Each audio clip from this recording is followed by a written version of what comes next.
Bismillahirrahmanirrahim. Assalamualaikum warahmatullahi wabarakatuh. Perkenalkan, nama saya Fernanda Nugraha Pradana, NIM 212174146 dari kelas A4 Teknik Industri dengan mata kuliah Simulasi Sistem Industri dan Praktek. Di sini saya akan sedikitnya menjelaskan atau mempresentasikan apa itu activity cycle diagram dengan contoh pada simulasi antrian dengan contoh antrian pembayaran pada minimarket. Di sini ada 3 pembahasan, yaitu yang pertama ada apa itu activity cycle diagram, lalu simbol apa saja yang digunakan pada activity cycle diagram, dan contoh pada simulasi antriannya. Dan yang pertama, activity cycle diagram adalah salah satu cara yang dipakai untuk memodelkan interaksi dari suatu entity pada sistem dengan struktur antrian yang cukup besar dan dominan. Activity cycle diagram dilengkapi dengan gambar-gambar yang mampu mendeskripsikan interaksi-interaksi antara lain entity dan mampu menggambarkan kondisi sistem dari tiap entity. Selain itu, activity cycle diagram mampu menunjukkan logik atau cara kerja dari suatu sistem. Dan entitas dan aktivitas, entitas permanen yaitu yang telah berada dalam sistem dan tetap tinggal di dalam sistem. Jadi contohnya itu adalah petugas, teller, kasir pada suatu sistem antrian. Dan entitas sementara yaitu yang ditambahkan ke dalam sistem atau meninggalkan sistem. Contohnya adalah pelanggan, customer, pembeli, dan lainnya dalam sistem antrian. Dan yang ketiga ada aktivitas pasif, yaitu yang melibatkan hanya satu entitas dengan durasi tergantung aktivitas berikutnya. Contohnya adalah menganggur. Dan yang terakhir ada aktivitas aktif, yaitu yang melibatkan beberapa entitas dengan durasi tergantung pada seberapa lama aktivitas tersebut dilakukan. Contohnya pelayanan. Dan ini ada simbol-simbol yang digunakan pada activity cycle diagram dengan yang pertama ada generate, yaitu membangkitkan entitas, dan yang kedua ada terminate, yaitu memberikan entitas. Yang ketiga ada pasif yang berbentuk lingkaran, yaitu aktivitas pasif, dan yang keempat ada aktif, yaitu aktivitas aktif yang berbentuk persegi panjang. Dan selanjutnya ada simbol berbentuk panah, yaitu status pendahuluan berubah menjadi status berikutnya. Selanjutnya ada simbol berbentuk segi empat, yaitu alternate, yaitu pilihan dua alternatif kemungkinan yang perlu diputuskan. Selanjutnya ada simbol berbentuk trapesium kanan, assembly, yaitu mempresentasikan aktivitas aktif yang melibatkan dua entitas atau lebih dan bertransformasi menjadi satu entitas lain. Dan yang terakhir ada trapesium kiri, yaitu separate, yaitu mempresentasikan aktivitas aktif yang mentransformasikan satu entitas menjadi dua entitas atau lebih. Dan ini ada contoh sistem antrian pembayaran di minimarket. Jadi saya akan menjelaskan yang ada di bawah ini. Create customer adalah waktu kedatangan dari si pelanggan atau si customer, dan customer queue adalah di mana si customer terjadi menunggu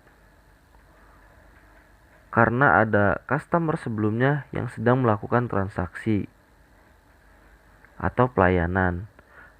Dan selanjutnya adalah service. Service itu adalah pelayanan yang terjadi antara customer dan si pelayan. Jadi, jika pelanggan pertama atau pelanggan datang tetapi tidak ada pelanggan sebelumnya, maka dari create customer langsung ke service, tidak melakukan atau tidak terjadi adanya customer queue. Dan jika si pelayan tidak melakukan aktivitas, maka terjadilah service idle, yaitu menganggur, karena tidak adanya pelanggan atau customer yang melakukan pelayanan. Jadi si pelayan tersebut terjadi service idle atau menganggur, dan jika ada customer datang kembali, maka service tersebut kembali melayani si customer. Dan setelah melakukan service atau pelayanan, terjadilah terminate customer atau selesainya keluarnya si customer waktu selesai pelayanan. Dan ini saya kasih contoh tabel, ada 5 pelanggan, yaitu yang pertama, pelanggan pertama waktu kedatangan pukul 8, dan karena kasir di minimarket tersebut tidak sedang melayani pelanggan sebelumnya atau pelanggan yang lainnya, maka waktu pelayanan dimulai pada waktu pukul 8 juga, seperti waktu kedatangannya. Dan waktu selesai pelayanan pada pelanggan pertama adalah pukul 8:05. Selanjutnya untuk pelanggan kedua itu datang pada pukul 8:05. Dan waktu pelayanan dimulai pada pukul 8:05 seperti waktu kedatangan.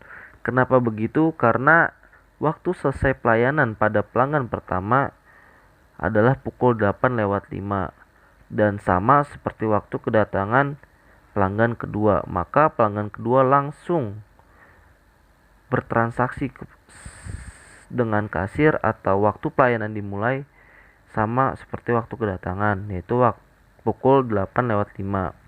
Dan waktu selesai pelayanan untuk pelanggan kedua adalah pukul 8:10. Dan selanjutnya pelanggan ketiga datang pada pukul 8:08 di saat pelanggan kedua sedang dilayani.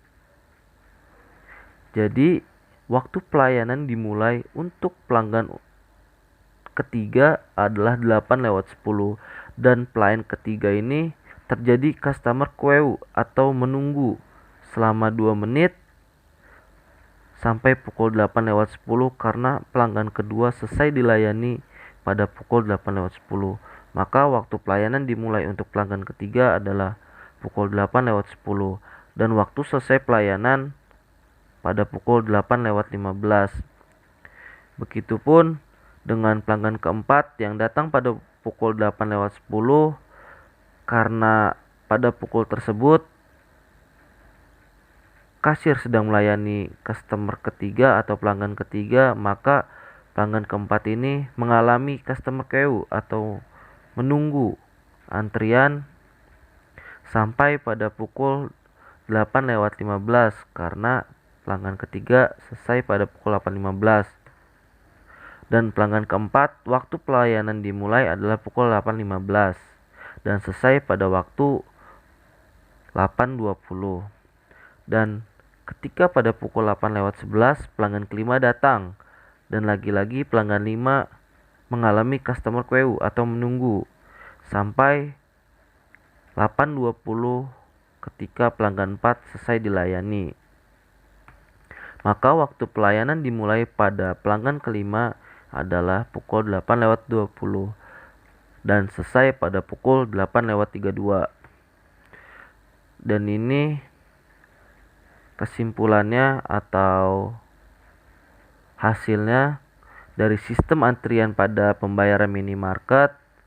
Jadi rata-rata menunggu yang mengalami customer queue yang terjadi pada customer ketiga dengan waktu menunggu 2 menit. Customer keempat atau pelanggan keempat mengalami waktu menunggu 5 menit dan customer kelima mengalami waktu menunggu sekitar 9 menit dengan rata-rata menunggu keseluruhan 3,2 menit.